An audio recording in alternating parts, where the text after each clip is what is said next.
So I first want to ask, how did you guys get involved with Final Fantasy XVI project? Ralph, we'll start with you.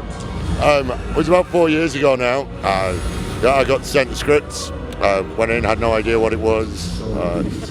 As they go in these situations, all code words and code scripts. So yeah, I think I'd done about 3 or 4 sessions, some of them with Ben, before he broke the news to me what we were actually doing. He was the first one who knew it was Final Fantasy. So I think I'd done 3 sessions on the job before I realised what it actually was. Ben, what about you? So yeah, it was just like a normal audition. These things are so codenamed, you never know what they are. And it wasn't until they sent me a massive script that I realized what it was, and I just kind of screamed into a pillow. And I remember just saying to Ralph in one of the sessions, I was like, do you actually know what this is? Because it was just so secretive. You know, it's Final Fantasy, and it's kind of, his jaw was on the floor. Yeah, it was just an amazing honor to be a part of it. How much voice work was in this script? Because these games are huge on a scope. Like, how big was your script you had to read? Well, we get them in sections, essentially. Each time we go, we get a new section of the story. Get given an overall story arc, but I didn't get a full script, as it were. I'd get a few pages for each session. So we do a 3-hour session every couple of months, that kind of thing. Over 4 years, I think that's kind of how it works out. So a lot of sessions. Yeah, I mean, it would come in pieces, right? Because, the team was so good at letting us know, like, where the character goes, and you know, you spent so long doing this. This is like, we spent more time doing this than any TV show they've ever worked on. You know, it's been 4 years, and you don't get to do this kind of like breadth of work in this sort of thing. And you know, you'd come into a session, you'd get a script, and you'd be like, yeah, right, I can do this instantly, because you know, you've basically been doing it for so long, you know the character inside and out. Now, you guys have had experience, you know, film, television, and video games. Do you tackle each project differently as an actor? Do you do things differently to prep for, like, a video game over a TV show or a movie? I mean, it's both in a sense. They're all the same and they're all very different. You know, the kernel of acting is always the same thing. It's to try and bring some kind of heart and warmth and reality to a character in whatever genre you're talking about. And each genre brings its own challenges and its own joys. And the joy of video game acting is you can do a lot of acting in 3 hours. You don't have to wait for people to reset lights and set costumes and do all these kind of things. When you're working. It's you and an engineer and a producer, and you're getting a lot of work done in that time. So it's an intense and very fulfilling experience. I think Ralph's really right about the intensity of those sessions. Like, we were so lucky really early on to get to work together, and I just think there are always going to be differences in anything you do. Even within, you know, film and TV, from job to job, is going to require different things of you.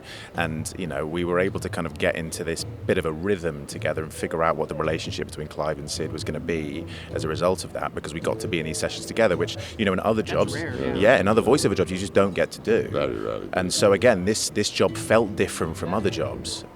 And yeah, we're very fortunate to get to do it. In terms of context, when you're working on a TV show or a film, usually you're on a set, you know, you see people in costumes, you know, temp effects, but in video games, you sometimes don't see anything. Did you guys get any context for your characters, roles, the world? Oh, yeah, I mean, there was always, whatever stage the animation was at, we'd always have reference animations. So, you know, things that were very not near finished, but you get an idea of the scale, the size of the room that you were in, or whatever, the relationship between the characters. So you got a distinct picture of the world that you're acting within before you do it. I will say this though, Sid has always been incredibly handsome, even at like the earliest stages. Clive, really early, so we'd be doing these scenes, and like Sid would just look like, you know, a Burberry model. He'd look absolutely incredible, gorgeous, radiating. And Clive would walk around like he had Play-Doh hair, and I was going, God, why do you look incredible right at the beginning? Why is your like basic model even incredible? But yeah, we were so lucky to get to see them early on, and then it's been so amazing over the job to get to see them from really early stages to these high fidelity HD 4K character models which we're putting our facial movements to. No, it's amazing to see it kind of come to life in front of you as you're working, and as you develop the character and you get deeper into the character kind of fleshes out in front of you every few months when you go back. It's quite the process. It's come a long way from not having any reference and just a script with no context back in the day in the early 90s and early 2000s. Yeah. Oh no, we get a lot of help now in that sense. So you really feel that you can immerse yourself in the world. So I know you guys are professional actors, very busy. Did you guys game it all in your spare time? If so, what do you play? I'm not a gamer. I watch my son play a lot of video games, but I'm not a gamer myself. Yeah. Yeah, I play a lot of video. We've been doing. he Do I plays. play video games, Oh, he Ralph? plays. I don't. Shut up about them. Yeah, I absolutely love them. This is my passion. It's been such an honor to kind of have this coming together of my work and my love outside. And so I pretty much play any story game going, and I'm really proud. I just got the platinum trophy on Resident Evil 4. So that's a lot of playthroughs of Leon. So yeah, it's really cool. So what do you guys want to do next? I mean, I know you're always busy with separate projects you can't talk about. Do you want to do more video games, more TV, more film?